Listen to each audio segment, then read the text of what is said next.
L'orchestre symphonique Ronald Auvergne, c'est un orchestre de 80 musiciens. Une des particularités de l'orchestre, c'est qu'à chaque concert que nous donnons, ce ne sont pas des concerts choisis, mais vraiment tous nos concerts, il y a un moment où je me retourne vers le public et j'explique certaines choses sur les œuvres qu'on est en train de jouer.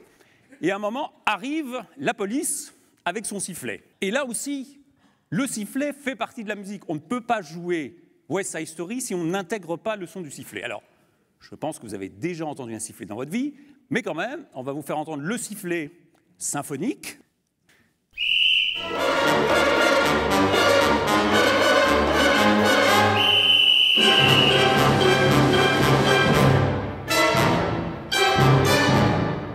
Que ce soit la deuxième symphonie de Schumann, le Requiem de Mozart, Carmen de Bizet, que nous avons donné en version de concert, un concert de musique de film, je me retourne et j'explique des choses au public.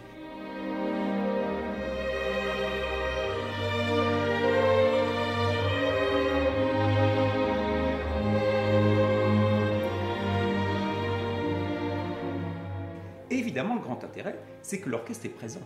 L'orchestre étant présent, on peut de manière très concrète parler de plein de choses pour faire sentir, faire comprendre aux gens ce qu'est la musique.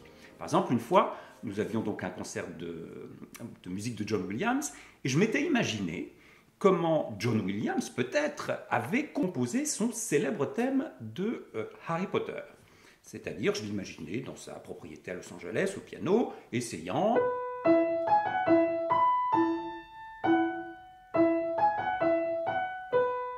se disant c'est pas mal, mais en même temps on parle de voitures qui volent, de balais qui décollent, donc il faut peut-être quelque chose d'un petit peu plus virevoltant.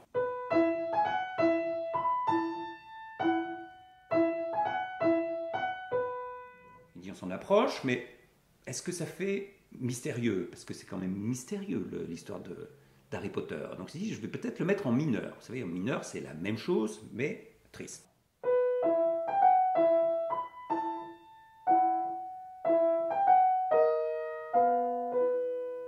Et le thème était né. Après, il faut savoir à quel instrument le donner. Et donc, j'avais fait une hypothèse en disant, si par exemple, c'était le trombone qu'il jouait.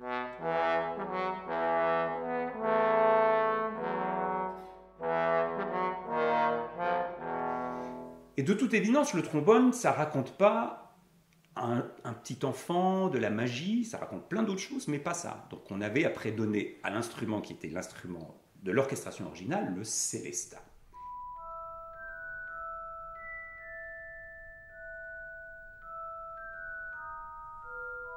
Ça veut dire que les gens, ils ont suivi, au fond, la composition d'un thème, en comprenant comment on y a ajouté de l'émotion, et puis ils ont compris ce que c'était que l'orchestration. L'orchestration, c'est de décider pourquoi on choisit tel instrument ou tel autre. Et une fois que le public est dans cet état, eh bien, il essaye de trouver la même chose partout.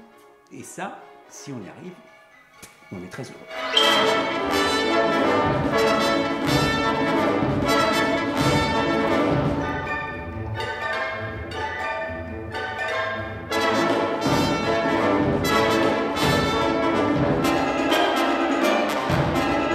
Ça veut dire qu'il faut trouver des lieux, évidemment, il y a des communes qui ont des salles, d'autres qui n'en ont pas. Et dans ce cas-là, rien n'empêche d'être un peu inventif, on va dire, de trouver ici un gymnase, une grande salle, une église.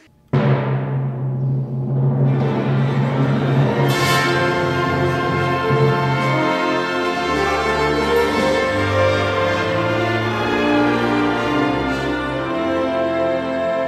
nous produisons dans toute la région. Grandes agglomérations de cette région, mais pas seulement. Moi, je crois beaucoup à la proximité. Vous savez, vous trouverez toujours des gens qui vont faire 50, 100, 150 km pour aller écouter un concert de musique symphonique, mais moi, je pense que si on veut attirer un maximum de gens, eh ben, il faut aller vers eux.